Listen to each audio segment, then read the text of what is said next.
Misogyny. The term misogyny is derived from the ancient Greek word misogynia, which means hatred towards women.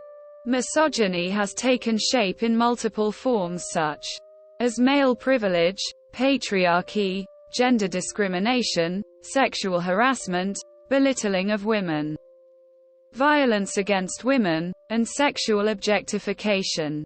The roots of misogyny can be traced back to ancient Greek mythology. According to Hesiod, before women came into existence, men were coexisting peacefully as companions to gods until Prometheus decided to steal the secret of fire from the god, which angered Zeus. Zeus punished mankind with an evil thing for their delight called Pandora,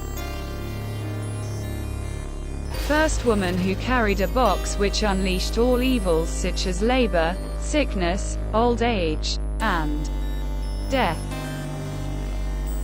As mythology spilled its vices about women, every religion had their own viewpoint.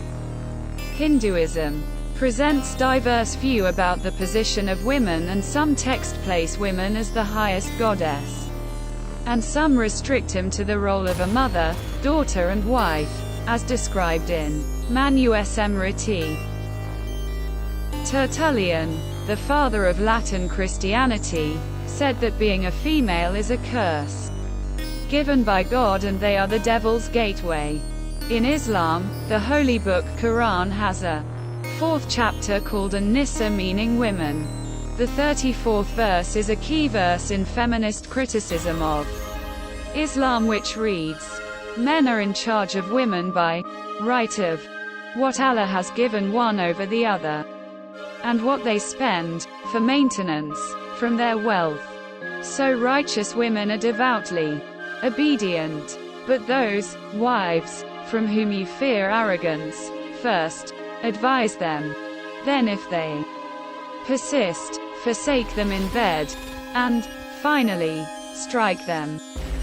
But if they obey you once more, seek no means against them."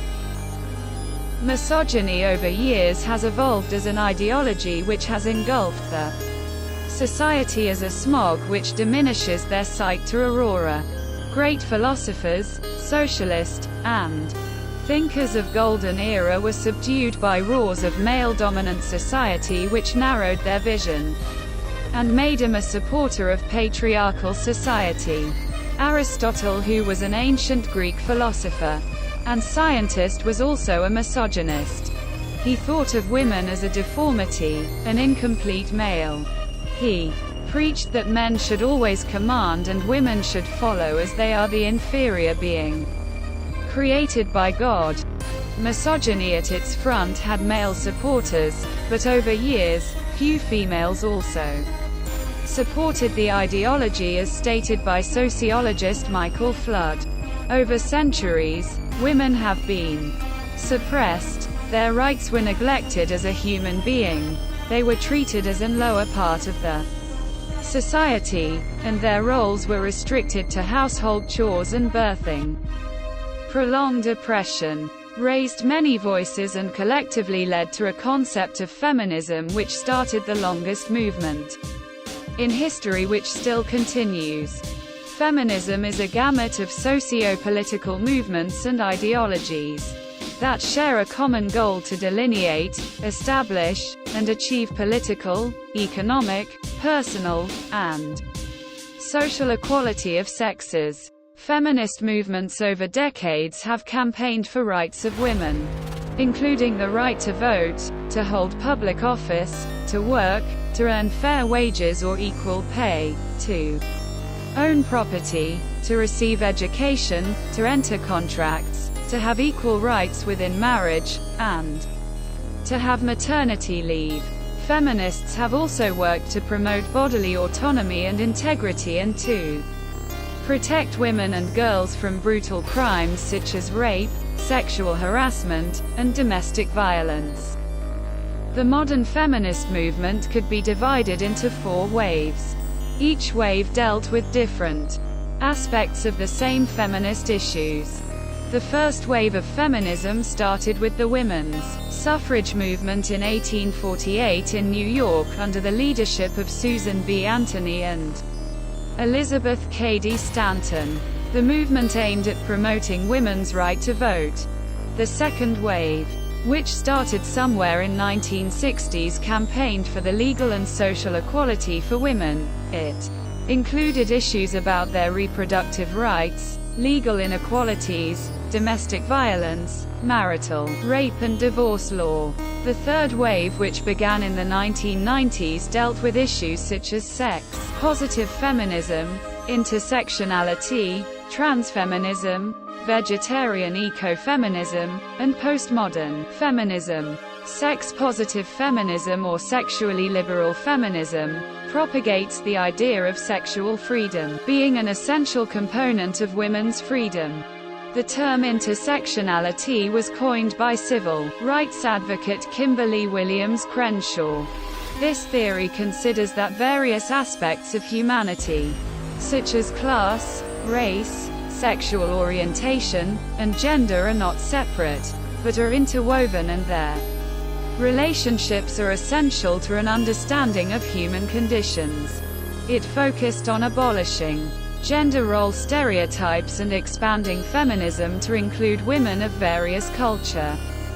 Transfeminism, as defined by scholar and activist E.M.I. Koyama, constituted a movement for liberation of trans women.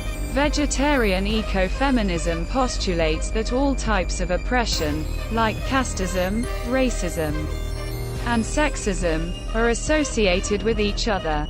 It is a kind of interhuman oppression.